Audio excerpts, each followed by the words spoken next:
Okay. The computer said it's recording. It's recording. In progress. Can you hear both of us okay? Because I changed the... Yes, I can hear you both fine. It's like both sides. Both sides now, dude. It's a bit like a locker room, but yeah, it's okay.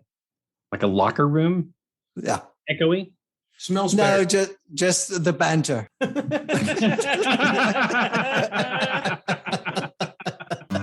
Welcome to the Three Wise Men of Divorce, Money, Psych, and Law podcast.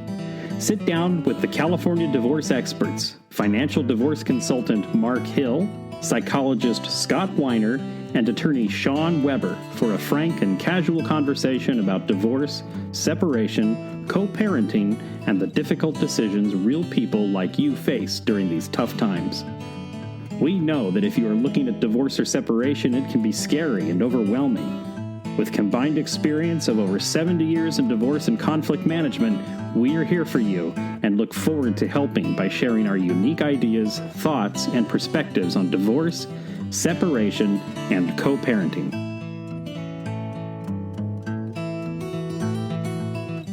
That's so good. Oh, Ronnie. Sorry. Take my wife, please. Really? Okay. What are we talking about? Should we just hang out? We're talking about how to tell the kids. Yeah. I mean, you're recording right now. I don't know. I can't divulge too much. Well, actually, she can start it whenever she wants, but it's like, this is being caused by your mother. That's a good one. You got to blame. Your father has a mistress. How about that one? That's great. Oh, I had that case. Your father, well, she was very Christian. This particular case, she was very Christian, and he was having an affair, and he was apparently very Christian as well. But no, but his tastes were Catholic. Yes, and she told the kids that the reason they're getting divorced is because father has a mistress. Right. Those were her words. Father has a mistress. Oh, that's so touching. It just makes me want to sing to the hills, Oh, sounds Victorian, doesn't it? Yeah. Yes, it does. That's and it comes along with a lot of the sort of the ethos of that era. Allow me to introduce you to my concubine. Right. Yes. Yeah. All right. But so in all seriousness, talking to the kids, we can just start talking, right? So, hey, you guys, how are we going to tell the kids? About what? About the divorce? Yeah. I think we should come out and tell them that. It's not a big deal. They'll find out. Already that your mother is a horrible person. Well, they know that mother had an affair. Yes. So there's no question about who the wronged party here is. That's it. Who's wrong? And, when you come and stay at my house, you can do whatever you want. We will sit up all night and eat pizza. And, Freddie, you're only 14, but, there are places where you can drink. So that'll be at our house. I might suggest a different strategy. Oh, I think rather than telling the kids what's so really legalistic. Going on. Okay. Yeah. That maybe we should, talk to them about the parts that they need to hear. Parts? The parts of the divorce. The fact that there's a divorce happening. Oh, wait a minute. Are you even going to tell them that there's a divorce? Well, there's that too. You could just move out. Oh my God. Day. I mean, that happens. It's one thing to talk about the affair. I do have a friend, and he talks about the day he found out that his parents were getting divorced because he was just loaded into a car. Yeah. And that's all the warning he was given, and all the explanation he was given is that mom and the kids are going to live somewhere else now. I see. So maybe not that. And maybe not, let's talk about how horrible the other parent is. That's probably not good. And maybe not assume that the kids don't anticipate it to some degree. They may already like, what took you so long? Well, we've heard that, haven't we? Yeah, we have a lot. Heard that. Yeah. But you guys agree that there needs to be a conversation. If you've got children, at some point, you got to have a conversation. I think so. And I think that it's smart to do it together. And I think that it's smart to have your story ahead of time so that you don't get into a battle about who's causing this. At least not with the children. Not in front of the children, exactly. You can have that battle in your mediation, or you can tell in therapy. You tell your lawyer in therapy, yeah. Yeah. It might be very helpful to have that conversation. I think, yes. Yeah. But not with the children. Well, so why wouldn't you do it with the children? Maybe this sounds obvious, but let's discuss it with our audience. Why is it bad to discuss those kinds of details with the kids? Well, the kids are 50-50, mom and dad, aren't they? Presuming. Genetically. And so they know that if they're told one partner is a very bad person, doesn't that mean that half of me is a bad person, or I have the potential to be a bad person? It's among the things they could think. Yeah. Or I've talked to a kid, and his dad was like, I'm going to tell him everything. And the kid was very hurt by that, actually. Yeah. And then I talked to the father about it. And he said, well, he's a very mature kid. He understands things. He deserves to know. I'm not going to lie to my son about what went down. Instead, he's going to lie to himself about why he's doing that. It's well, is that lying when you don't tell your kid everything? Well, no, because you don't tell your child everything from the time they come home from the hospital. The things become age appropriate at certain points in life. There's that. But I hate to be so, definition based, but if every time you don't tell everybody everything about everything, you've lied, then we are in a constant state of deceit. Although as a therapist, I can see everything that's true about Shawn, there's a lot that he doesn't know about me, and it wouldn't benefit him to know. It might actually, might actually cause me harm. If I knew what you were really like. Really? Yeah. Shawn, we need to chat. As if you guys don't already. Oh my God. I have insights. You guys are a cabal. Like the children that we deal with, I have some inkling about what kind of person we're dealing with here. All right, look, to be really fair, are you lying to the children when you don't tell them everything? My response would be, I don't think that's what lying really means. I think lying, when we talk about lying, what we really mean is some kind of self-serving misrepresentation of something that really doesn't benefit the hearer. It's for my own selfish benefit. And if we talk about what really benefits the children, it might benefit them greatly not to know that, I don't know, mom had an affair or dad had an affair. It might benefit them greatly not to know that. It might just, frankly, I deal with this. I had a client tell me the other day that he got very, very drunk and had a fling, a real fling, and all the whole fling and nothing but the fling, so help us God, with a best friend of his. And he's in the course now of getting ready to marry his fiance. And he's, what do I do? Do I tell her? It's like, well, you have to parse this. It's like, if you told her, would it be for her benefit? Would it be for your benefit? Would it cause more suffering? Would it cause less suffering? What's your real intent here? And he loves her to death. I mean, he's having a lot of stress and he got seriously drunk and did this. And it's like, does she need an STD test? He might need, frankly, in this case, no. Okay. And there's a reason for that too. Yeah. Okay. They don't. But yeah, so it's you're saying there's a point where it's productive to disclose, and there's a moral, whether it's not. There's a moral imperative to disclose. Yes, more than there's productive. Yes, there's an ethical duty. And there can be times where it's very unkind to disclose. So I can tell you, you're looking really old and kind of bad. Right. He tells me that all the time. I could tell you that, but telling me I'm losing my hair too, and I have no idea what he's talking about. That's right, Lefty Station, my friend.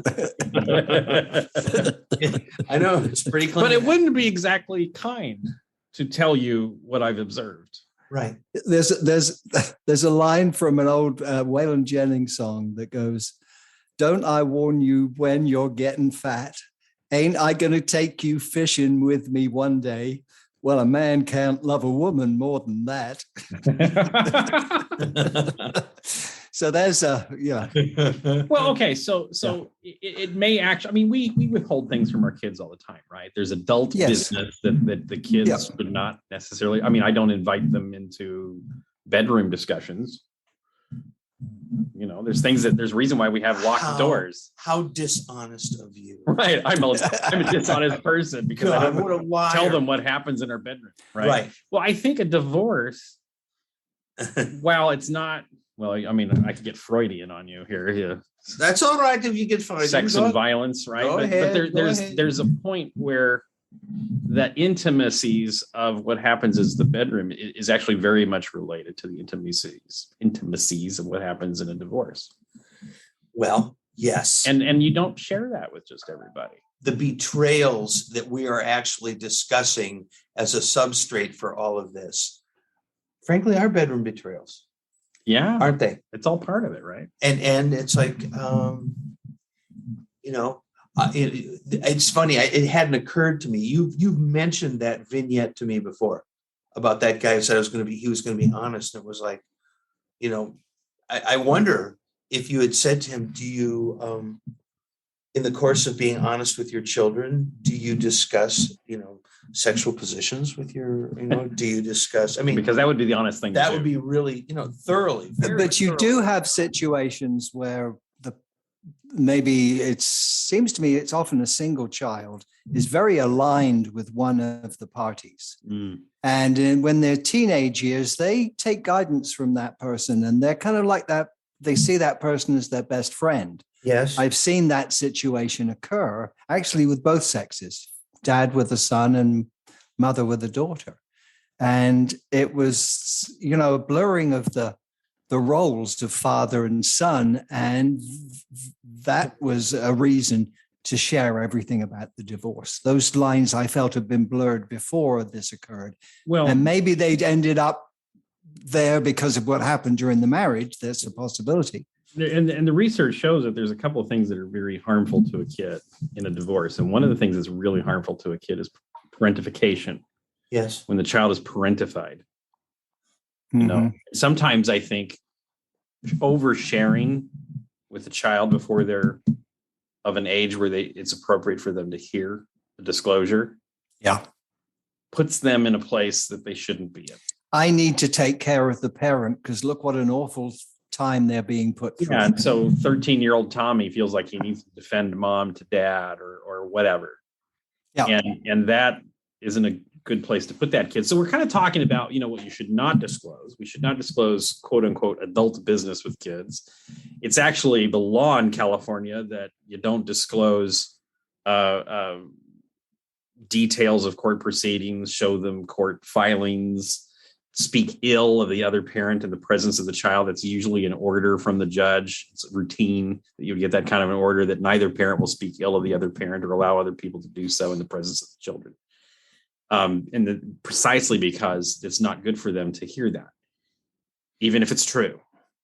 But what should we disclose? What should we tell the kids? So I'm getting ready to sit the kids down and tell them about mom and dad's divorce or in this day and age, mom and mom's divorce and dad's divorce. What do I tell them? Well, what I would ask, what's important to the children? What's important for them to know? Where am I going to live? There you go. Am I going to go to the same school? Will I still have my same friends? That's a big one. Where are you both going to live? Yeah. Often, I mean, children, it depends upon the age. Once again, if they're tiny children, they just follow like sheep. But once you get teenagers around, they have lives and they have things they do, and their focus is very different. So again, it's age specific, but I think, children want to know, A, that they are loved, B, that they are going to be okay, and what is going to happen to them. I think that's kind of what I hear from kids. It's like the adverbs: who, what, when, where. And I'm going to lean away from the why. I was going to say who, what, where, when, how, never why. Yeah. Yes. Yeah. And basically, I've had parents agonizing over how do we tell them, and on more than one occasion they've come back and they said, well, that was easier than we thought. They were kind of relieved, and they just want to know what's going on and who's going to go where. In other words, the kids, who were both teenagers in this case, were pretty much sure that this was going to happen. They were not blind to what was going on in the home. And they just were concerned that no one was telling them how it was going to impact them. Well, and that's the number one complaint of kids in divorce when they talk about looking back on their parents' divorce, is that they were never asked or talked to about what was going on. This thing just kind of happened to them. Right. Instead of they were passengers. They were passengers on a train that they couldn't control. Well, like my friend who was just loaded into a car at the end of it. Yep. Never saw his dad again. Wow. I mean, that's pretty harsh. Yeah. That's a really bad example. It's a really awful situation, but I don't think that happens as much anymore. Not as much. I mean, now, I've had, family situations where the judge makes certain that the incarcerated parent gets visits. Mm-hmm. It's like that level of, well, because you're going to have to show that me, says his or her honor, you're going to have to show me that it's harmful to maintain contact with this parent. One thing we know is that even when a parent lacks all the functioning that we'd like to see in the ideal, we do know that it's still healthy for the kids to have a relationship with both kids. Yeah. So that is something that, when you ask, what do we tell the kids? I think maybe the most important thing is we must let them know that they are still going to have a fulsome relationship with both parents. And then kids are little scientists, Well, so does that mean that I'm going to be, I know Freddie, he gets 5 days with his mom and 2 days with dad, and then 2 days with his, And by the way, they are talking to their friends. Yeah. Yes. Yeah. They are. Yeah. So they're more familiar with these processes. We're working on a case right now where I think they, really the parents don't know yet what they're going to do. They don't know how they're going to do it because, as usual, there is a leaver and a leavee, and somebody is. So these things haven't been worked out yet. Well, and they're trying to figure it out for themselves. They don't even know what their relationship's going to be like. That's right. And so one of them's like, well, we're going to be able to do Christmases together. And the other one's like, I don't know if I can do that. If you're going to leave me, I don't think I can do Christmas. I don't know if I can take that, And so then now they're going to go to the kids and talk to them about how Christmas is going to work. Yeah. So if you don't know the answer, do you think it's okay to say, we're trying to figure this out? We're trying to figure this out. Yeah. I mean, you got a couple of choices. First of all, you can say, we don't know yet. We're trying to figure this out. And, if some kids are like little sages, they really are. And I think explaining, how would you like it to be? Well, I think explaining about the process that they're going through, because if they are talking to their friends, how many of their friends parents will have had a mediated or collaborative divorce? Some may have, but There's a lot many of may mediation. not. A lot of mediation. There is, and there's good mediation and bad mediation as well. So I would say that there is. Trying to do. You know what I mean? We're trying to do the good. We're trying to do the good. Just wanted to check. Trying. It's We're on the aspirational. same page then. Always aspirational. Yeah. But what do you think about that? What do I think about what? What I just said. You Well, I weren't didn't know there was- listening? I was listening, but I didn't know there was a question in it. Well, children, let's approach it from another angle. Children will be talking to their friends about what is going on, and they will be getting feedback from their friends. And that feedback will be dependent upon who they're going to go and talk to, the friends whose parents are happily married or the friends that parents got a divorce or are going through a divorce that they're aware of. They're going to go to the ones with the experience. And what experience is that? So my point was, try to tell the children of the process you're going through, and that can buy you some time too. Yes. We're working together to solve this so that you guys are going to be safe and secure and okay. And we don't know the answers to all this, but we're going to keep you informed as we go through it, or words to that effect. That is extremely good input, sir. I must say. No, I'm not kidding. And no jokes. I would like the audience to understand that Scott approves. Well, and that is such a rare event. I know. Oh yeah. Scott is this therapist guy who just got very, very nicely schooled by the financial guy, and I'm not kidding. And that little speech you made is something that I plan to steal for a couple that we're working on. It's like, that's we the can't one. release sometime I do approve. We can't of this release this podcast until afterwards. This crazy maniacal musician Brit that we work with. Yeah, well, he's a pretty smart guy. You can't rely on me. He is a wise man of divorce. That's true. So okay, so then there's kind of the emotional security. You're going to be okay, and I like what you said about security, because there's also financial security. Yeah. I mean, a lot of times kids are scared. Are we going to have enough money? Sometimes you might see like one of the parties fretting over, do they have enough money now, because they're having to divide everything by 2, and their cost of living is going to be higher because they're living in 2 separate houses. Well, what do you tell the kids about that? We can be even a little, and it's not dishonest right now for us to face some of the harsh realities too. There are times when people really do wonder how they're going to get by if they divide things in 2. Well, yeah. And those parents are kind of going, if the kid were going to say, well, are we going to live in a nice house? It's like, I don't know. I don't know how it's going to go down, but you will have us. We'll be with you all the way, but. And working. I don't want to know about that. I want to know, can I still live? And we're working on it. We'll keep you informed. We're working on it. It's tough. Neither one of us wanted this. It's tough. We're trying to work it out with your best interests at heart. Now, my daughter... That's the message to convey. My daughter shared this story about what one of her friends told her about their parents, this friend, and it was kind of emotional for her. And it was, the child was talking to dad, and can I have some money to... go do this activity or do whatever. And he's like, I already pay your mom enough child support. Oh, I've had that. I've had plenty of that. Or in front of the kids. Or the inverse.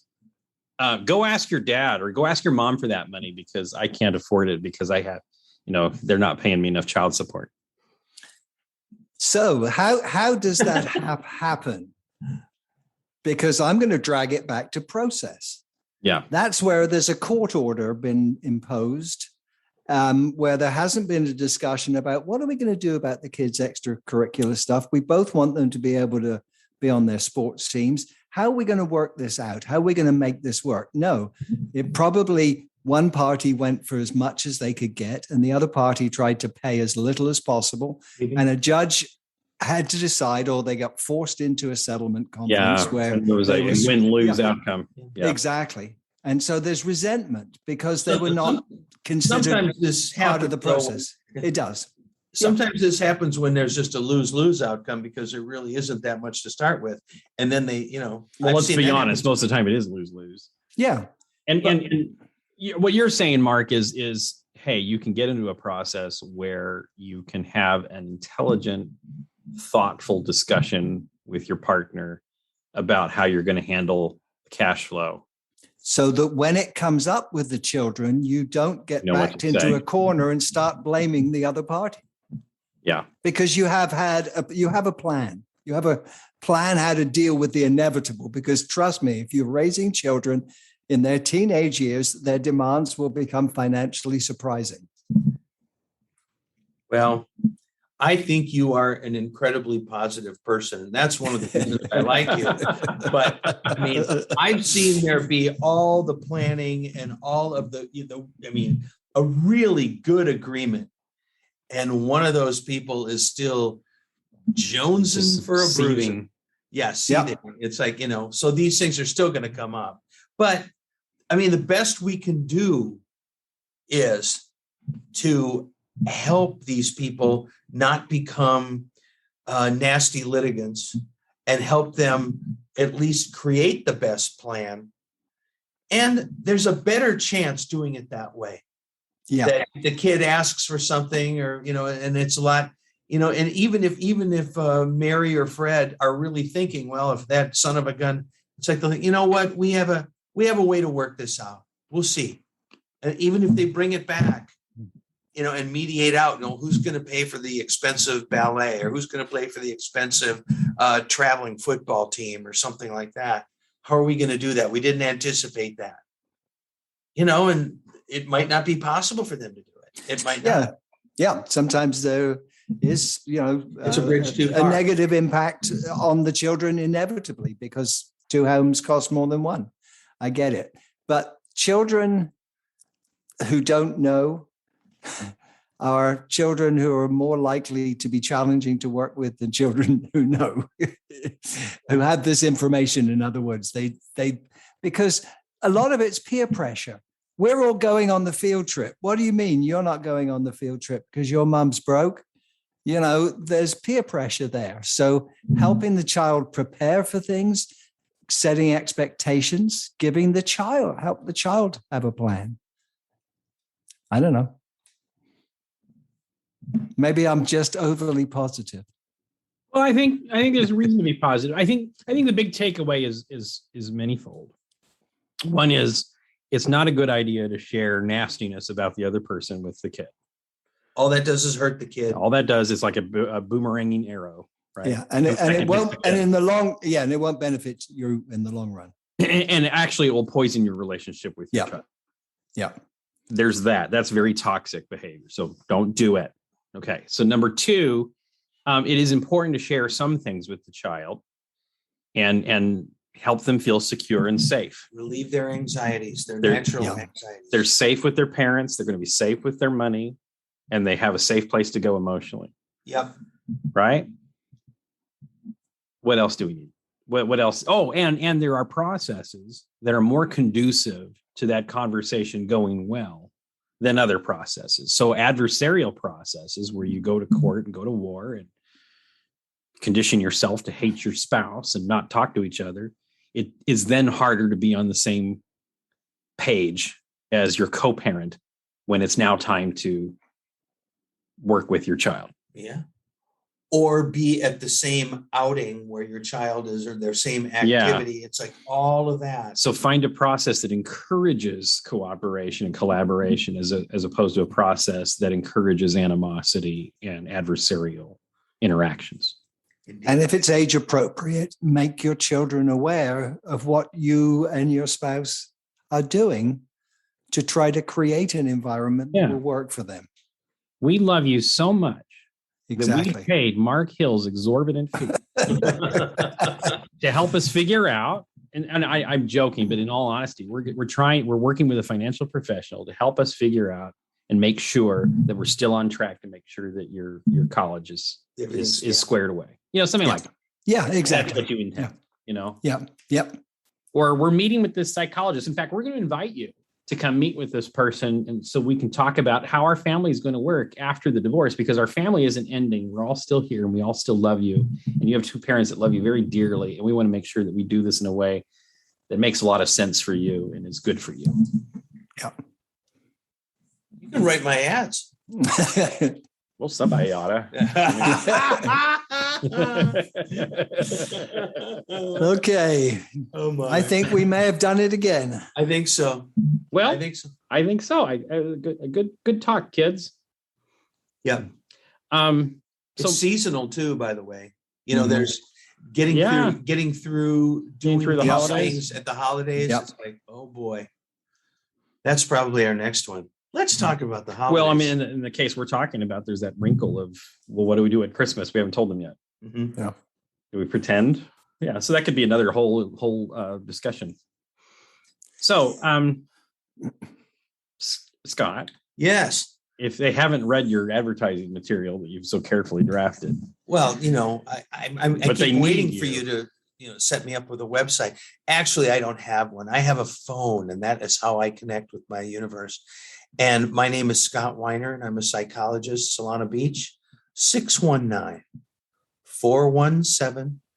619-417-5743. And I answer it my own self. Mark. Well, you can look at our website.